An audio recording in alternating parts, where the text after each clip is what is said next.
And we're back, folks. So we're changing up the angle so we get a better background instead of the window. Yeah.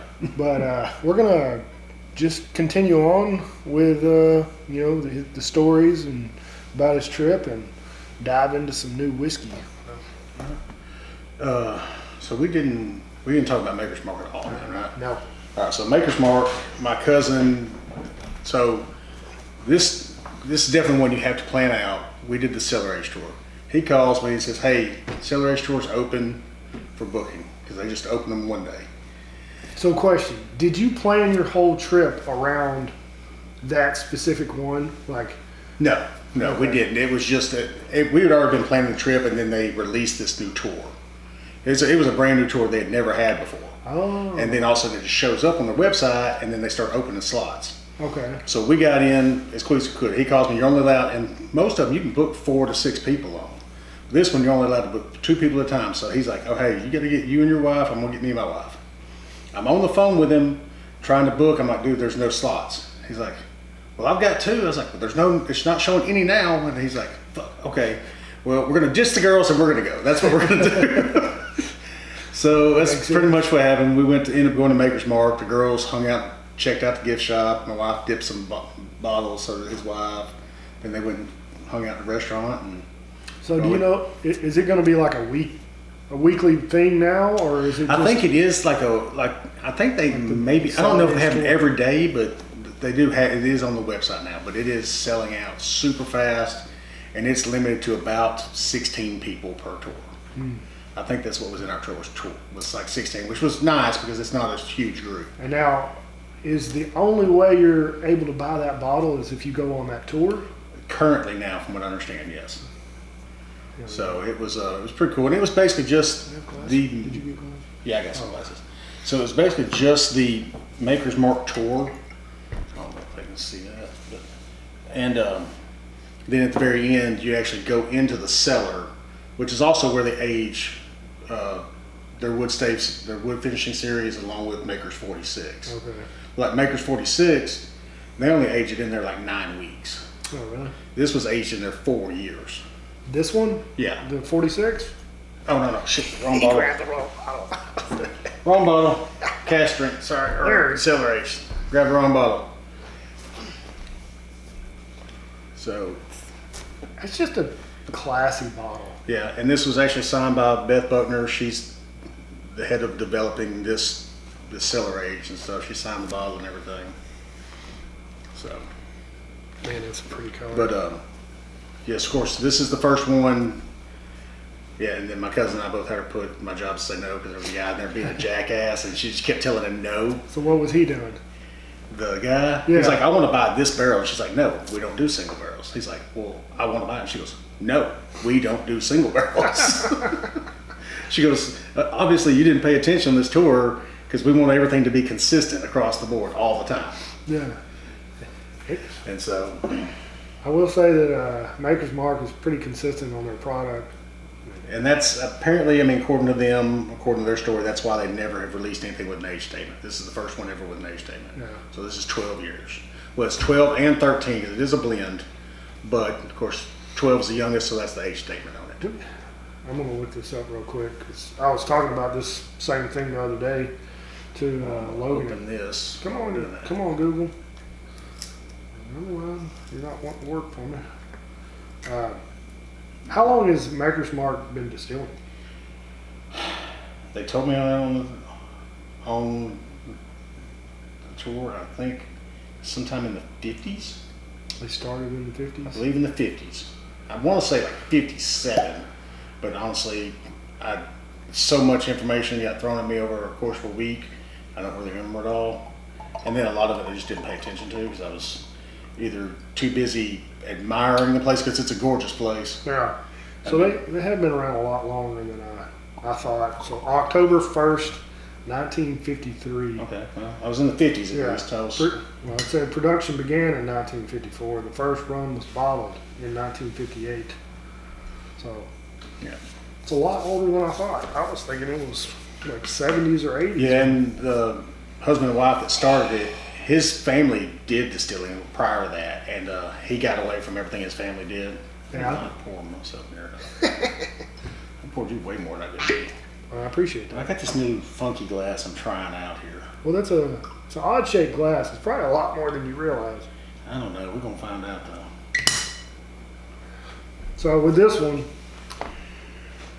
so even though it does have age statements on it, it's a blend of aged barrels.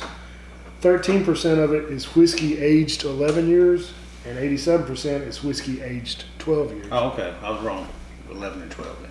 But so did they tell you? I'm sure she did. The distiller, like, so they take the regular Maker's Mark. It's just regular Maker's Mark. Then they take it and they aged it 8 years In the rick house. in the rick house. So they started out 3 years up on the top floor. Yeah. Then moved down. That's how they always do theirs anyhow. They're one of the few that actually rotate their barrels. Yeah. So they moved it from there. Then they put it into the cellar, which is literally basically a cave cut into the side of a mountain. It's like 40, 50 degrees all Yeah, the time. I think we walked in. I think they said it was 52 or 55 degrees in there. So of course they say underneath, I think 45 degrees, bourbon quits moving in the barrel. So it's moving really slow. Yeah. But I guess that was the whole thing, is they didn't want anything to be bitter. So they wanted to still not have, because their whole thing is they do not want anything that has a bitter taste at all. And so Well, I don't that's think why they slowed it down. Basically slowing it down, but still aging it longer. I don't think bitter is a word I've ever used in a descriptor for any Maker's Mark I've ever had.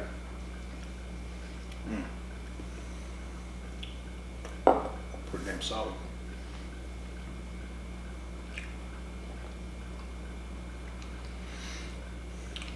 A little bit of bite on the back end, but Yeah, a little bit. But I mean, it's 115 proof. Yeah. It's also their hottest they've ever put out. Ooh, I think man. they said. I think that's what she said. I mean, it looks like it might be, and that's crazy to me that this is the hottest, like highest proof. Mm-hmm. Just because, from what I've learned about aging process, when you put it in like a cooler, how long do they keep it in the cellar? 4 years. 4 years in the cellar. Well, I guess 3 to 4 years. Okay, Because it's 11 year and 12 years. So gotcha. yeah, it's So- gonna be in there. So it's 3 to 4 years. So predominantly, when barrels age, one of two things is going to happen. You're either going to have water evaporate, or you're going to have alcohol evaporate. Whenever the temperature is higher, the water's going to You lose leave your quicker. water, yeah. Versus cooler, you're going to lose your alcohol quicker. And to me, it's kind of amazing that it's because they put them in, they put their whiskey in the barrel at a much lower proof, like 110 or something. Yeah, they put theirs in lower. That it got hotter the older it got, and that's kind of Yeah. that's what amazes me, that it spent 4 years in the cellar, which would lead to more alcohol evaporation. So it was probably even hotter when it went in the cellar. Probably was. I'm not sure on that one, but I didn't think to ask those kind of questions. But You never do in the moment. cool thing was when we were actually getting to taste it. So we're in the cellar. They had them poured for us. So they poured straight 11 year for us, or 12 year, that wasn't aged in the cellar, and so we tasted them side by side, and that was actually pretty cool. And the 12 year that wasn't aged in the cellar was still fantastic, but this I think was better. I think it's everything a bourbon should be. I mean, it was good. I mean, it's got a little bit of spice, it's sweet, it's thick and oily. It's not astringent at all. Like, there's no drying effect. It almost makes you salivate.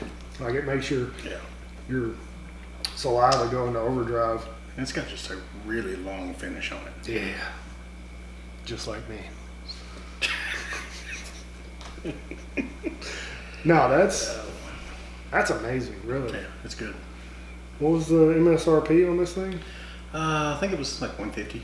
Oh man, they could I mean, have sold that yeah. for $200. Oh yeah, I mean, I'd pay 200 for it. I Yeah. mean, but no, 150. I didn't feel like I was getting robbed at all on that deal. No. Not for something that they've never produced. Mm-hmm. I've always been I've never been a Maker's Mark guy through and through, but I've always been a fan of Maker's Mark. Yeah, I've always just enjoyed it. Yeah. It's like it's never a bad experience. I get confused with their wood stave series. It's just so much going on. Well, I think that one's. I think that one depends more on the customer who's selecting that wood stave series. Yeah. That's just all on like whatever flavor profile they want. They can change it up with those. They definitely can. So. Well, in the future, I'm going to bring over that wood finishing series that I picked up from 2022, and I'd like to try it. Not against this one, but I'd definitely like to let you try it. Okay. Yeah. On the back of it, it had one of the descriptors was chocolate. I'm like, that sounds interesting. And it was just thick, heavy chocolate, just almost like a dark chocolate. Almost like a dark chocolate, but no, it wasn't bitter at all, like most dark chocolate is. I knew that. Well, we can do, since I've already kind of shown them anyhow, we can do this French oak cask drink I picked up there, which I think you said you've seen this here before. Right? I've never seen it, so. Or do they come and go really fast? I believe I saw it out on Estes Parkway. Okay. Well, I bought it up there, and of course I like it, so. Man. I'm going to save a little bit of this other one just to sample against. Yeah. I'm going to hold on to that. The one thing I don't like is I don't like. Have you been there? Did you go there? Yeah. Ho Chi Town? Yeah, I've got some bottles in there. Yeah. Did you like it? No. No. There's a couple that aren't horrible, but I think it's just still young. It's very young, and it's just how it tastes. Yeah. So. I like their location. Yeah, it's a cool place. So when you went there, we're gonna jump off of Maker's Mark real quick to one of my trips. I didn't realize that we're talking about Ho Chi Town Distilling in what is it, Ho Chi Town? Ho Chi Town, Oklahoma. Yeah, it's right around the corner from Beaver's Bend, just north of Broken Bow. Broken Bow, yeah. So a little bitty distillery. So a couple years ago, me and my motorcycle club, my veterans club, every year they book a camp out. Yeah. You know, big group. You got all the chapters, all the clubs, whatever, all hang out together for a weekend. Well, if you walk out of the front door of that Ho Chi Town Distilling and look across the parking lot, like put your back to the front door and look across the parking lot, there is it's not a cabin, but it almost looks like a motel. It's in a V shape. Yeah. We rented out that whole place for the weekend. Okay. Fucking amazing. So if you ever got a group of like 30 or more people and you want a place to book just so everybody can hang out, everybody's got their own individual rooms. You got a big ass pool, you got 2 giant kitchens, you got an outdoor kitchen there, you got an indoor kitchen. Like the place was awesome. So they had kitchens and everything you could use. Oh yeah. Facilities and It all was fully everything that you would have at home. Awesome. Was there. So basically just like renting one of the big cabins there, but pretty much it's just a whole hotel. And I want to say it was like 13 or 14 rooms. Okay. Like 7 or 8 on each side, maybe. That's awesome. I've seen it. I know what you're talking about. I just didn't realize they had all that. But now, I know you said you tasted Ho Chi Town stuff. Yeah. Did you drink their vodka? Their vodka's, it's good. Like, I'm not a vodka guy, but that shit's good. Well, maybe we need to take a trip up to Broken Bow. I mean, when I was up there, man, they were damn ladies just buying half gallons of that shit like it was going out of style. Shit. Yeah. They were just buying that vodka up like crazy. See, this just smells so good to me. I don't know if it's a damn French oak or what it is that gives it that smell. It almost feels like, I don't want to say potpourri, but it's very, once you drink it, it's very like fragrant and aromatic. That's good. Damn dog scratching at the door. That's fucking delicious. Yeah. I mean, it's amazing to me. Like they have so many different. Way much better than this one, but yeah. Yeah, and this is not a French oak. Nothing. This is just their Maker's Mark. They cellar aged. No stave profiles. No stave profile. Just Maker's Mark. Just finished longer. And that's weird. I guess. And of course, I'm not smart. I guess as smart as those distillers. I'm not a smart man. They have just that one mash bill, but they get all these different products. Oh yeah. I mean, because of the staves and different things they do. They don't even have a rye whiskey, do they? Not that I know of. That'd be interesting. I bet they got something distilled. But I tell you what, that place, and if you ever get a chance, it is a beautiful place. I bet. All the buildings are painted black and red.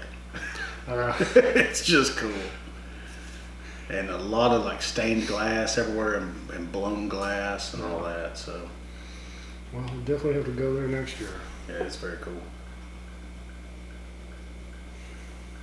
Yeah, I think it's pretty amazing that like you got companies like Maker's Mark and Wild Turkey who do so many variations off of one single mash bill. I really think that's the coolest thing about bourbon and whiskey in general. Yeah, Wild Turkey's just one. Yeah, I mean, and they got a rye whiskey, but they just their bourbon mash bill. Of course, I was at Wild Turkey last time. I was just at the gift shop because they still don't have their visitor center open. They've been building it for, I don't know, forever it seems like. But I was talking to one of the guys there, the bartender, and of course I didn't understand the single rick house thing. But I hadn't done any research on it either. It's like, okay, first off, doesn't everything come from a single rick house? And he goes, well, no, because we blend. Yeah. I said, okay, well, I'm stupid now because I didn't think about the fact that you blend. But the single rick house all comes out of one rick house and only comes off of floors 5 and 6. And it is their hottest or highest proof they've ever put out. So Rare Breed comes in at what, 116. The single rick house is like 117.5, I think. You know, I got one of those bottles. But I tasted it. It's fabulous. I didn't get. I think I got last year or the year before. Yeah, I had this year's. You got it? Oh, you had. No, I just tasted it. Yeah, I didn't know. I was hoping to get it, and didn't get lucky enough. And I'll be damned if the very next day I'm looking on Facebook and shows Wild Turkey's there. We went the day before. The day we left, fucking Jimmy's there. Oh god. Or yeah, Jimmy's there signing damn autographs, and they had single rick house that day too. Like son of a bitch. I could have bought a bottle and got him to sign it. I was like, that'd been cool. Well, hopefully he's still around next year. well, they did say he is there typically 2 to 3 days a week. Just Usually in the mornings, comes by, meets with people, signs autographs. That's still pretty cool. Yeah, I mean, and yeah, we were, and I was, so the bartender, hell, he said they're really good friends, and I didn't know this. He said, I said, well, what does he think? What does he like the best? He said he doesn't care what he likes them all, but he said his favorite way to drink bourbon is basically just mixes it with iced tea. I'm like, okay, It's good. I've never tried it. Yeah. Well, I mean, I like it with the Arnold Palmers. Yeah. I mean, I think that's delicious. I usually do 2 to 1 ratio, two parts Arnold Palmer, 1 part whiskey, and it's just, I mean, it doesn't feel like you're drinking whiskey. That's for sure. Oh man. Okay. Did you already finish your Cellar age? No, I'm not. I'm savoring that. I'm gonna go. The goddamn cat needing to get out. Meow. Oh, big old fat black cat. Yeah. If I don't let him out, he'll open the damn door. And then the dog will come running in. And he's got like 42 dogs. Hey, you think it's bad at my house with Bonnie and the neighbor dog? No. He's got a freaking Great Dane. Is that a Great Dane? Yeah, half Dane, half Mastiff. He's like this tall. It's ridiculous. He's huge. Yeah, he's the quiet one for the most part. He's just a big old lumbering, quiet giant. What are we gonna try next? Oh, I don't know, man. We'll just, I'll go ahead and stop it here, and then we'll restart. Shit, we're already 20 minutes in. Okay. But, yeah, since the last series, I just ran the whole video and we just kept going. But we'll just go ahead and stop it here, and we'll restart with the next series. But thanks for watching, guys. Thank you, Wes, for having me over. Like always, drink some whiskey. Share with your friends and family. Hell yeah. Like Wes does. Be safe, don't drink and drive, take care. And we'll see you next time. Cheers.